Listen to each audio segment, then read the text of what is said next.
Hat trick होते हुए देखने को यहाँ पे मिल चुकी है। मतलब आज के दिन भी बाजार अगर आप देख ही चुके होंगे, सेंसेक्स की बात करें तो कुछ ज़्यादा ही गिरावट, 1.5% की गिरावट, ठीक है। पॉइंट्स से ज़्यादा बेटर होता है परसेंटेज देखना, क्योंकि ये हमें करेक्ट पिक्चर बताता है। सो लगभग 1.5% की गिरावट सेंसेक्स में देखने को मिल रहा है। एंड निफ्टी की बात करें तो सिमिलर काइंड ऑफ उतना ही 1.25% या फिर 1.5% के ही करीब निफ्टी में भी हम लोग को गिरावट होती हुई देखने को मिल रही है। एंड मतलब हफ्ते की शुरुआत में जो हम लोगों ने कल्पना भी नहीं की थी, ठीक है, हम लोग 19,500 के ऊपर थे, ठीक है। तो 19,500 क्या ब्रेक होगा क्या? 19,500 छोड़िए, अभी तो 19,000 का भी लेवल हम लोगों का ब्रेक होते हुए देखने को यहाँ पे मिल चुका है। ठीक है, चीज़ें चलती रहती है ब्रेक होना, बट येस इतना फास्ट तरीके से हम लोग को गिरावट देखने को यहाँ पे मिल रही है। 3 दिन लगातार, ऑब्वियसली मंगलवार के दिन दशहरा के चलते बाजार क्लोज था, वरना मंडे के दिन की बात करें, देन कल के दिन वेनसडे के दिन की बात करें, एंड आज के दिन की भी अगर हम लोग बात करें, लगातार 3 दिन हम लोग को बाजार में अच्छी खासी गिरावट देखने को यहाँ पे मिल रही है। मतलब हम कह सकते हैं कि जो बाजार का पुराना लेवल था, पुराना लेवल कौन सा था? यही 18,887। ये कौन सा लेवल था? आपको याद है कि बाजार लगभग 1-1.5 साल एक ही रेंज में चल रहा था, ठीक है। वही जो रशिया यूक्रेन वॉर के बाद एक ही रेंज पे, और उसके बाद 18,887, इसको तोड़कर बाजार ने फिर नया फ्रेश लगाया था। कौन सा हाई? 20,222 करके। तो उस लेवल के भी नीचे हमारा बाजार अभी जाते हुए देखने को यहाँ पे मिल रहा है। मतलब हम कह सकते हैं कि जब भी ऐसे बाजार में नया न्यू हाई बन जाता है, अभी जैसे 20,000 का बन गया, पुराना जो 18,887 को यहाँ पे तोड़ दिया, तो बहुत सारे रिटेल इन्वेस्टर भी हम लोग को बाजार में जुड़ते हुए देखने को मिल जाते हैं, बिकॉज एक वन साइड तेजी देखने को मिल जाती है। तो उसके बाद फर्स्ट टाइम उन्होंने इस प्रकार का मतलब गिरावट विटनेस किया होगा, कि मतलब लगातार गिरावट जो कि आज हम लोग यहाँ पे देख रहे हैं। मतलब 5 दिन की अगर मैं बात आपके सामने रख दूँ, पूरे 5 दिन भी नहीं है, बट हम कह सकते 3 दिन में ही बाजार ने कमाल का करेक्शन यहाँ पे दिखाया है, कमाल की गिरावट यहाँ पे दिखाई है। सो डेफिनेटली जो लोगों ने अभी बाजार में यहाँ पे शुरुआत की होगी, उनके लिए फर्स्ट एक्सपीरियंस यहाँ पे हो सकता है। जिन्होंने तेजी देखकर शुरुआत की होगी, तो ये एक चीज़ें हम लोग को देखने को यहाँ पे मिल रही है। तो ऑब्वियसली बाजार में अच्छी खासी पिटाई यहाँ पे हो रही है। उसी के साथ साथ डाउ जोन्स की अगर हम लोग बात करें, तो वो भी कल के दिन 100 पॉइंट के आसपास हमें गिरावट देखने को मिल रही थी। बट सबसे ज़्यादा इंटरेस्टिंग था नेस्डैक।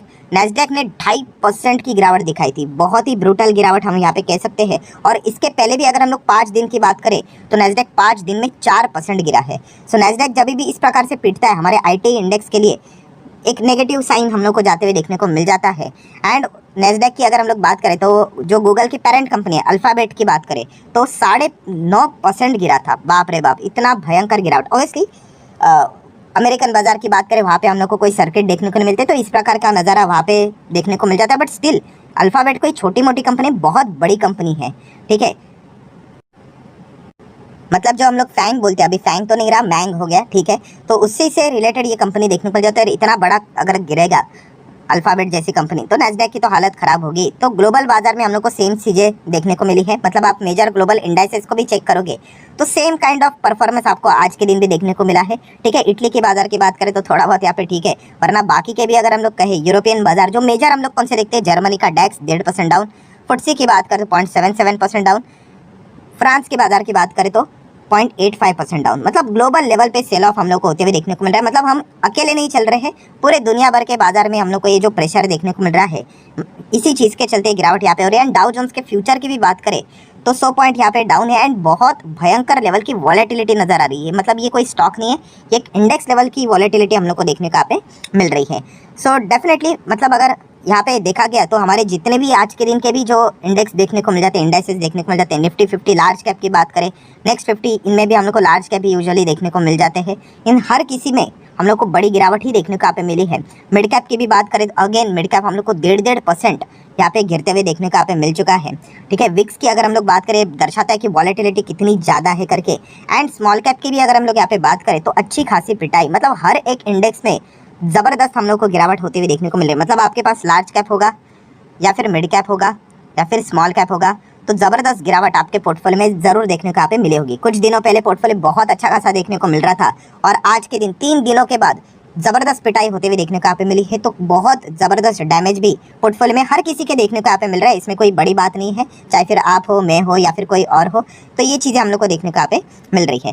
देन अगर हम लोग सेक्टोरियल इंडाइसेस की भी बात करें, ठीक है, बैंक, ऑटो, फाइनेंशियल सर्विसेज, हर एक चीज़ में अगर हम लोग देखेंगे तो गिरावट ही गिरावट हम लोग को देखने को यहाँ पे मिल चुकी है। एंड इनफैक्ट हम ये भी कह सकते हैं कि जो मंडे के दिन की जो गिरावट थी, उससे कई गुना ज़्यादा खराब गिरावट आज के दिन हम लोग को देखने को मिली है। कल के दिन गिरा था बट मंडे के हिसाब से नहीं गिरा था, बट आज के दिन की गिरावट लिटरली हम कह सकते हैं मंडे से भी ज़्यादा हम लोग को ब्रूटल देखने को यहाँ पे मिल रही है। सो इसी चीज़ के चलते हर किसी के पोर्टफोलियो का रंग तो एक ही देखने को यहाँ पे मिला होगा, लाल। ठीक है, मतलब हम ये एक बात बोल सकते हैं, welcome to the stock market.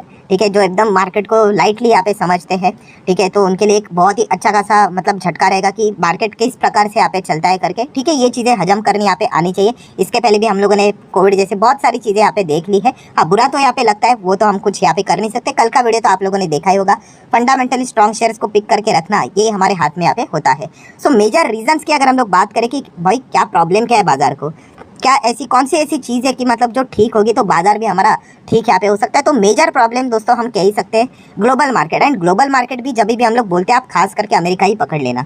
मतलब अमेरिका का बाजार अगर ठीक हो जाता है तो फिर दुनिया भर के बाजार भी हम लोग को ठीक होते हुए देखने को यहाँ पे मिल जाते हैं। बट फिलहाल अमेरिकन बाजार बहुत ही बुरे दौर से मतलब ये चलता रहता है। ठीक है, तो उसी में अगर देखा गया शॉर्ट टर्म के हिसाब से तो वहाँ पे हम लोग को कोई एनर्जी नज़र नहीं आ रही है। लोअर लो ही हम लोग को बनते हुए देखने को यहाँ पे मिल रहा है। अगर हम लोग अलग अलग चीज़ों को भी अगर आपके सामने यहाँ पे रख दे, जैसे कि अगर हम लोग डॉलर इंडेक्स की बात करें वो भी टॉप लेवल पे है। देन अगर हम लोग बॉन्ड यील्ड की बात करें तो वो भी टॉप लेवल पे है। ठीक है, ये सारी चीज़ें यहाँ पे होगी बिकॉज इन्फ्लेशन भी हम लोग को डिस्टर्ब करते हुए देखने को यहाँ पे मिल रहा है। एंड उसी के साथ साथ कल के दिन हम लोगों ने देखा यूएस का जो मॉर्गेज रेट भी है वो भी हाईएस्ट लेवल पे जाते हुए देखने को मिला था, 8% के करीब, जो कि हम कह सकते हैं 23 साल में ऐसा पहली बार होते हुए देखने को मिला है। कल के दिन का आखिरी वीडियो में आप लोगों ने इन चीज़ों को देखा होगा। एंड ऐसे माहौल में अगर हम लोग बात करें तो यूएस भी यहाँ पे क्या कर रहा है, डबल वॉर फंडिंग के लिए यहाँ पे जाते हुए देखने को यहाँ पे मिल रहा है, यूक्रेन के साथ साथ इजराइल भी। एंड उनको बहुत ही अच्छी तरीके से सपोर्ट भी हम लोग को मिलते हुए देखने को यहाँ पे मिल रहा है। सो प्रॉब्लम क्या है इस चीज़ के चलते, तो यस जैसे मैंने कहा था कि फंडिंग होगी मतलब क्या डॉलर छापा जाएगा। एंड डॉलर अगर छापा यहाँ पे जाता है तो इन्फ्लेशन, बॉन्ड यील्ड, फिर डॉलर, ये तो सारी चीज़ें फिर बाय डिफ़ॉल्ट तो होगी होगी। तो ये एक हम लोग को चीज़ें दिक्कत देखने को यहाँ पे मिल रही है। एंड इसी महीने की अगर हम लोग बात करें, इसी मंथ की एंड की बात करें तो एफओएमसी की बैठक भी है, आप सभी लोगों को पता ही है। एंड उसी के साथ साथ पॉवेल जी के अगर हम लोग स्टेटमेंट की बात करें, उन्होंने एक बैठक में या फिर उनका जो स्पीच था उन्होंने ये भी कहा था, वार्निंग भी यहाँ पे दी थी कि भाई अगर ज़रूरत पड़ी तो और रेट हाइक भी हो सकता है। मतलब अभी भी मन नहीं भरा है इतना ख़राब परफॉर्मेंस देखने के बावजूद भी। ठीक है, वैसे भी उनके भी हाथ बंधे हुए रहते हैं, ये कोई उनका पर्सनल डिसीजन नहीं होता है कि चलो आज रेट कट कर लेते हैं या फिर पॉज कर लेते हैं। जैसी सिचुएशन होती है वैसा उनको करना पड़ेगा। इसलिए उन्होंने इफ़ भी बोला है कि इकोनॉमी अगर लगातार यहाँ पे हिटअप रहती है तो फिर उनको ये सिचुएशन मतलब यहाँ पे न चाहते हुए भी लानी पड़ेगी, मतलब एक और रेट हाइक करके।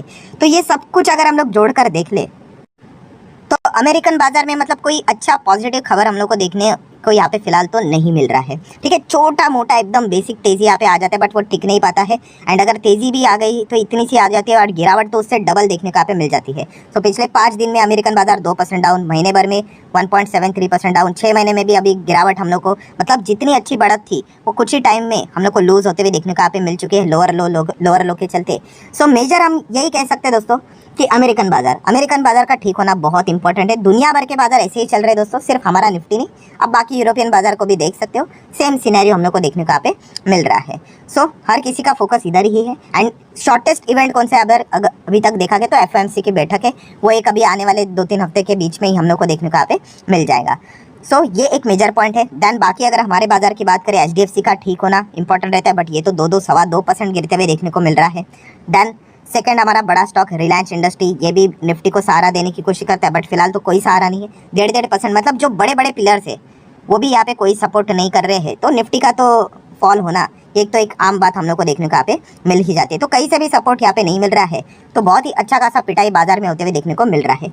तो मेजर अगर रीज़न की बात करें दोस्तों तो हम यही कह सकते हैं कि ग्लोबल बाजार पे जो हम लोग को दिक्कतें देखने को मिल रही है उसी का परिणाम हमारे भी बाजार के ऊपर यहाँ पे हो रहा है। बट फिर भी अगर आपको कुछ अदर रीजंस भी यहाँ पे जानने हैं, अदर रीजन मतलब क्या कि जब भी बाजार गिरता है ना फिर हम लोग क्या करते हैं, हाँ अदर रीजंस को डिग करने की कोशिश करते हैं, हाँ भाई क्या हुआ करके।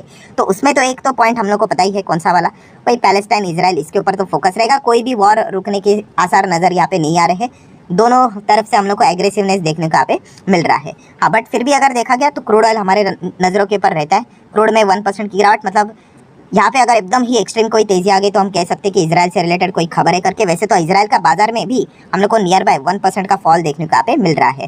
ठीक है, वो तो एक एक्सपेक्टेड चीज़ देखने को मिल रही है। देन अगर और भी अदर चीज़, जैसे मैंने कहा यहाँ तक इतना एक्सटेंड करने की जरूरत नहीं, आप चाहो तो वीडियो को यहाँ पे भी क्लोज कर सकते हो, कोई दिक्कत की बात नहीं। बट फिर भी आपको पता ही है इलेक्शन भी आने वाले समय में देखने को मिलने वाला है, तो इस प्रकार की चीज़ें अभी धीमे धीमे करके हम लोग को बाजार में देखने को मिल जाती है। वॉलेटिलिटी बहुत अच्छी खासी देखने को मिलेगी। एंड लोकसभा का इलेक्शन तो बाद में ही है, बट उसके पहले आपको पता है 5 स्टेट में हम लोग को इलेक्शन देखने को मिलेगा। उसको कभी कभी मिनी इलेक्शन भी बोला जाता है, मिनी लोकसभा इलेक्शन। तो वो भी एक कारण मतलब ऐसा नहीं कि इस चीज़ के चलते कोई बाजार गिरा है, मेजर रीज़न तो ग्लोबल मार्केट ही है। बट फिर भी इनके ऊपर भी क्या करना चाहिए, अभी आप लोगों ने थोड़ा बहुत फोकस रखना चाहिए कि क्या हो रहा है करके, ठीक है। किसकी सरकार आ रही है, किसकी नहीं आ रही है। एंड मार्केट के लिए इंपॉर्टेंट चीज़ होती है भाई मेजोरिटी में आ रहे हो कि नहीं, ठीक है, ये सबसे इंपॉर्टेंट चीज़ होती है। तो ये भी थोड़ा बहुत पढ़ना होता है, ठीक है। अगेन कह रहा हूँ दोस्तों, ये अदर रीजन्स में इतना डीप जाने की जरूरत नहीं, बट फिर भी इनको भी यहाँ पे आप थोड़ा बहुत स्टडी कर सकते हो। एंड अगर आपको एक और एक्सट्रीम चीज़ को स्टडी करना है, मतलब थोड़ा फोकस रखो, कौन सी वाली चीज़ कि चाइना के ऊपर थोड़ा फोकस रखो। वापस उनकी जो बदमाशी रहती है वो स्टार्ट यहाँ पे हो चुके, बॉर्डर के करीब आर्मी यहाँ पे बसा देना, तो इस प्रकार की चीज़ें थोड़ा बहुत देखने को मिल रही है। ऑब्वियसली इस चीज़ के चलते कोई बाजार नहीं गिरा, मैं पहले से ही आप लोगों को बोल चुका हूँ। ग्लोबल बाजार में हम लोग को जो वीकनेस के संकेत देखने को मिल रहे हैं, इसी चीज़ के चलते हमारा बाजार गिरा। बट स्टिल ये अदर रीजंस को भी थोड़ा निगलेक्ट मत करना, एक आध बार दिन में चेक कर लेना, ठीक है। इसके चलते कोई हम डिसीजंस तो नहीं लेते, बट फिर भी थोड़ा बहुत तो इन्फॉर्मेशन हम लोग को पता यहाँ पे होना चाहिए। सो अभी तो यही हर किसी का फोकस है कि भाई अमेरिकन बाजार संभलता है कि नहीं। अगर अमेरिकन बाजार में ऐसे ही, अमेरिकन बाजार मतलब सिर्फ डाउन नहीं होता है, नैस्डैक भी होता है, एंड वहाँ पे भी अर्निंग्स हम लोग को देखने को मिल रही है। तो जब भी वहाँ पे बड़े बड़े कंपनीज के अर्निंग्स आएंगे, तो वो अगर इम्पैक्ट होंगे तो नैस्डैक डाउ के ऊपर इम्पैक्ट पड़ेगा, तो फिर अब पूरे दुनिया भर के बाजार के ऊपर भी उसका इनडायरेक्टली इम्पैक्ट पड़ ही जाता है, जो कि अभी हम लोग यहाँ पे विटनेस कर ही रहे हैं। सो ठीक है दोस्तों, जितने भी इंपॉर्टेंट पॉइंट्स थे सारे मैंने आप लोगों के सामने यहाँ पे रख दिए हैं। वीडियो अगर आपको इन्फॉर्मेटिव लगा होगा, एजुकेशन के हिसाब से अच्छा लगा होगा, तो आप चाहो तो इसको लाइक एंड शेयर भी कर सकते हो। So that's it, thank you very much दोस्तों, we will be meeting our next video. तब तक के लिए बाय बाय।